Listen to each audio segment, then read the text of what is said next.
I'm going to give you 3 reasons why the 2025 Hyundai Elantra N-Line is the best compact car, plus some pros and cons. I'm Anthony from Hawkeye Rides, and when you're thinking about the competition, Honda, Toyota, they're going to have some of that sports style, but Hyundai unlocks more because the potential that comes out of the Elantra, you can get a non-turbo, a turbocharged, a hybrid, and a true sports car for the price of an everyday drive. In the front, it's going to start off with LED daytime running that integrate into the silver and the gloss black in the top portion of the grille.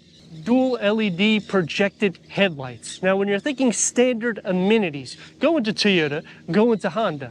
You're not going to get as many standard features for the price here, plus over 5 inches of clearance, and it doesn't matter which trim you choose. The lower keeping the aggressive look because this is the inline spec bumpers with the satin aluminum that's going to highlight the lower and the air pocket. Now, when you go into the SE or even the SEL, you're going to get the 2.0 liter 4-cylinder. The inline unlocks the 1.6 liter GDI turbocharged 4-cylinder, pumping out 201 horsepower, 195 pound-feet of torque. That's paired to the 7-speed DCT automatic transmission. Now, when you get the 2.0 liter, that's going to be paired to more or less a CVT. It's called an IVT transmission. So, optioning the lower trims, you're also going to change the suspension layout. Going into the inline, you're going to have a multi-link rear suspension, opposed to the SE and SEL is going to have a torsion beam, as well as 15-inch wheels will be standard on the SE. The SEL, whether you go convenience or SEL, you're going to be getting 16 to 17 inch. And the inline gets unique 18-inch wheels, plus it's still achieving 28 mpgs for the city, 35 mpgs for the highway. The first reason why I would pick this over Honda and Toyota is because you have so many options in which it's not going to be over 30 grand. Going to the new Civic Hybrid, that's over $30,000. You're going to have to pay $500 here to $1,000 here for things like paint and a few little options because you have to go up tier base in order to get features.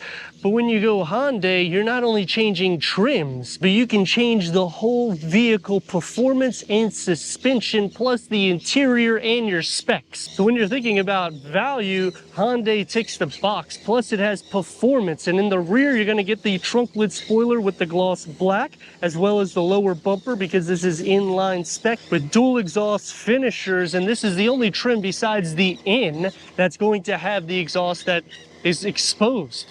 But what I like about Hyundai is they keep true to a sport compact car. Even if you're going hybrid spec, you still have that style, which is a fun to drive, especially when you pair it with a turbocharged. But let me know what you think about that in the comments. For me, it ticks the box because, I mean, you're still getting around 30 mpgs combined. And yet, this is a turbocharged vehicle that'll give you some fun with performance. Release. Going into 14.2 cubic feet with a cargo net to start off with underneath the floor. For all the people that don't like it, you're not going to like this. No spare tire, but you got your fix-a-flat. You can split fold the rear bench in the back. Pulling these 2 levers is going to increase cargo. There is a little bit of a hump, so it's not necessarily a flat floor, and the opening is going to be a little bit tight.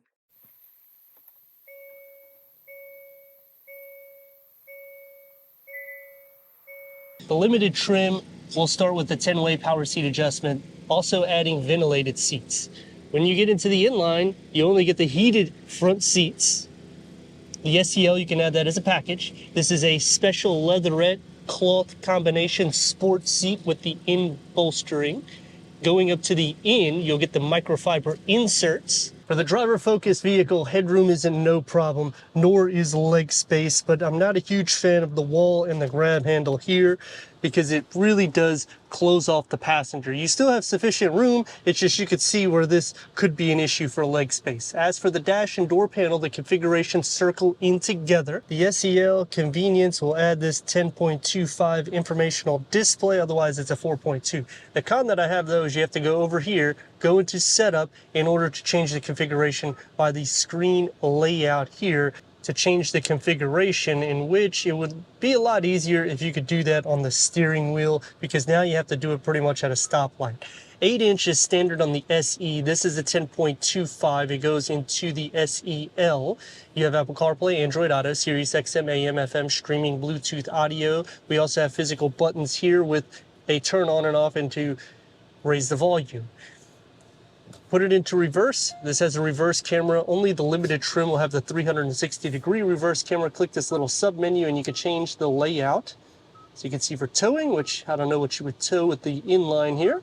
And you also have a sub menu here that you can toggle through, but like I was saying at the beginning, it's a driver focused setup, so it still kind of pushes off the passenger. Dual climate control settings start on the SEL, as well as the wireless charging pad and the key fob for the new Elantra.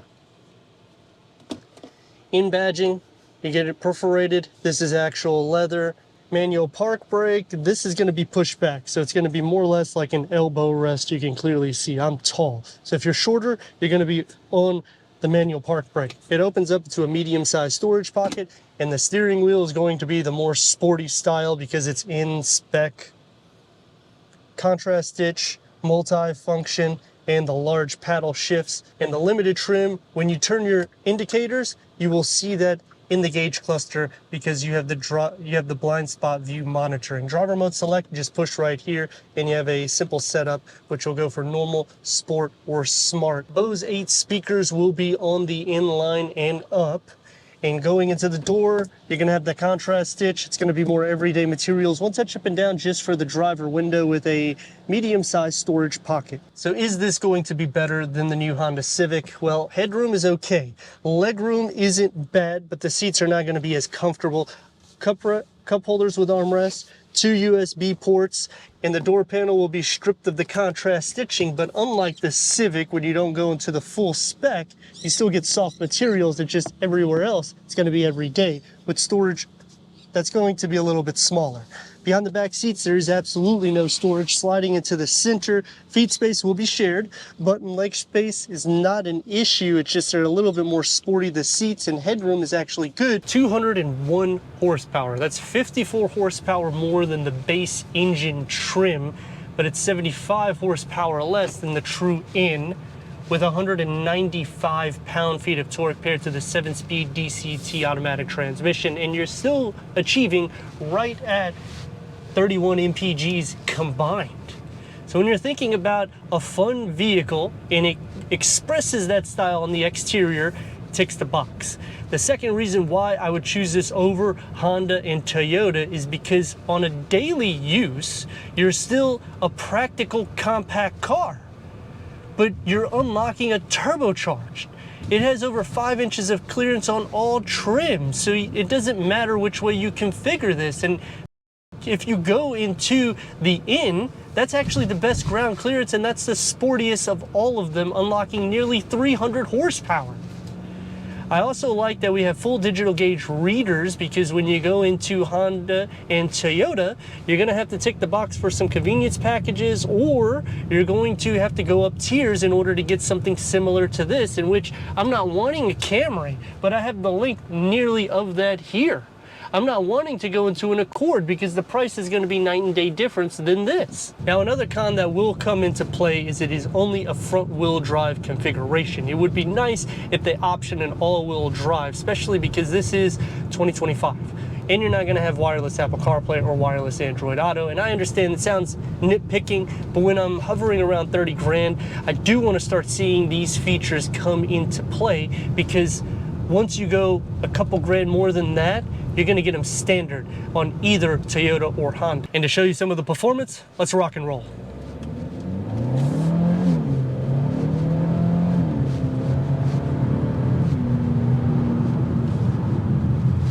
Not only are you getting the exhaust that filters in, but it is just a fun to drive vehicle. I mean, going into the Civic, it's a fun vehicle, don't get me wrong, but it's more for practicality. It takes away that sport drive that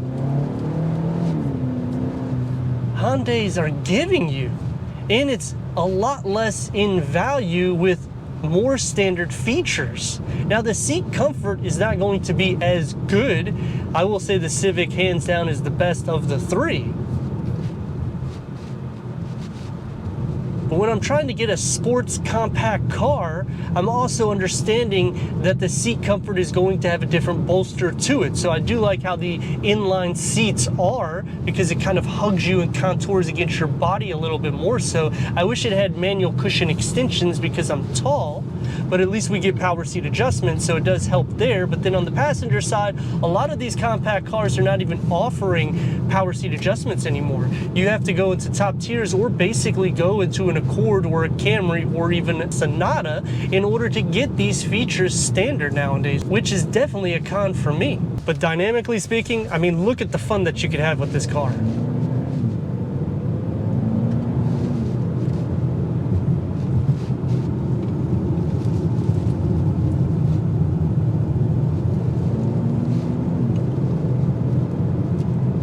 And a lot of that fun to drive is not just the suspension changing, not just the turbocharge, but also the DCT automatic transmission. When you put all three together, it's just a package that blends well. And usually when you start going sport sedan, or compact sedan for this case, you start sacrificing in cargo capacity, storage, and interior space, and that's not the case here. Now, you will sit up a little higher, so at 6'3" in the driver's seat, it's gonna be like I'm on the windscreen. I mean, it's still a fun car. Now, I understand this is not a vehicle you're gonna be racing all the time. You would go into the full in order to do that, but the nice thing is you can still have fun here. As for the ride, it is comfortable. Acceleration is good.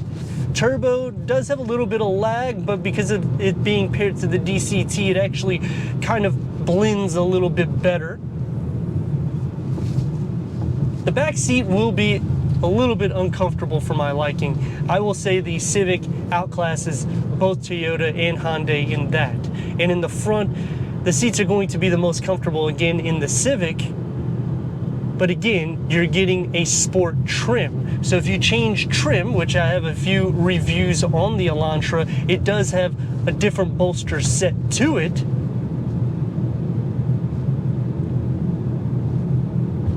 Not a huge fan of the driver focus setup. And now we're going to open her up a little bit because she needs to breathe. So we have it in sport like we've had the whole time.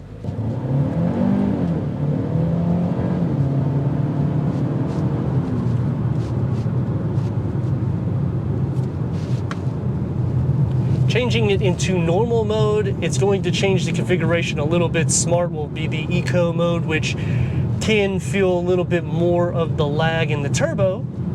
But overall, I feel it's a well-built vehicle for the price that you're getting, plus all the specs, safety features, and when I'm going up trims, I'm not just changing them in order to get features, which is the last reason why I choose this over Honda and Toyota, because they have made it tier-based so much, and they're not giving you anything else. Even if you go into a Camry, for instance, they don't change the power option. You're just getting aesthetics, whether on the exterior or on the interior, plus features like tech. But I also want to have some of that wow in the vehicle. Hyundai brings it into class. Going into Honda, it's the same category. You have to change tier base, in which they're pushing you into hybrid trims in order to get all the features unlocked. That's not going to be the case in Hyundai. But let me know your thoughts in the comments. And if you're new to the channel, consider subscribing. Check out the next video, merchandise, website, and Instagram. Leave a comment and a like. And I'd like to thank Hyundai of Newport Richey for giving us this 2025 Hyundai Elantra N-Line for our car review.